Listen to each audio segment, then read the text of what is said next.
వైఎస్ఆర్ అభిమానులందరికీ నేను రఘునందన్ రావు చేసేటువంటి విజ్ఞప్తి. నిన్న భారతీయ జనతా పార్టీ రాష్ట్ర కార్యాలయంలో జరిగినటువంటి ప్రెస్ మీట్లో ధర్మం గురించి కేసీఆర్ గారు మాట్లాడుతున్నటువంటి మాటల గురించి, ఆ కుటుంబానికి సంబంధించినటువంటి కొన్ని అంశాలని మీడియా మిత్రులతో మాట్లాడుతున్నటువంటి సందర్భంలో కేసీఆర్ గారు గతంలో రాజశేఖర రెడ్డి గారి గురించి మాట్లాడినటువంటి ఒక మాటను గుర్తు చేస్తూ ఆ కుటుంబానికి నేను హెచ్చరించినట్టు చెప్పినాను.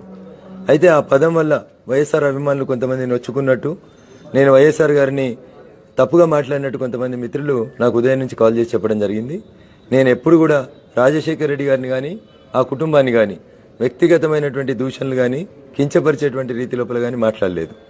నిన్న జరిగినటువంటి ఆ ప్రెస్ మీట్ సందర్భంగా కేసీఆర్ గారు గతంలో రాజశేఖర రెడ్డి గారిని ఉద్దేశించి మాట్లాడిన మాటల్ని గుర్తు చేస్తూ మీకు కూడా భవిష్యత్తులో ఇట్లాంటిది రాకూడదని చెప్పినది తప్ప నా ఉద్దేశం రాజశేఖర రెడ్డి గారిని కానీ వారి కుటుంబాన్ని కానీ కించపరచడాలని కాదు. కాబట్టి రాజశేఖర రెడ్డి గారి అభిమానులందరికీ నేను చేసేటువంటి విజ్ఞప్తి, తప్పుగా ట్రోల్ చేయకండి. నేను ఎప్పుడు ఆ మహానాయకుడిని కించపరచలేదు. వారు చేసినటువంటి పథకాల గురించి నేను చాలా సందర్భాల్లో గతంలో మాట్లాడినటువంటి విషయాలు మీరు గుర్తు చేసుకోండి. అయినప్పటికీ కూడా నా పదాలని పొరపాటున అర్థం చేసుకొని బాధపడుతున్నటువంటి రాజశేఖర రెడ్డి గారి అభిమానులందరికీ నేను పూర్తి స్థాయిలో నిన్నటి ప్రెస్ మీట్ పట్ల విచారాన్ని వ్యక్తం చేస్తా ఉన్నాను. I will regret for it.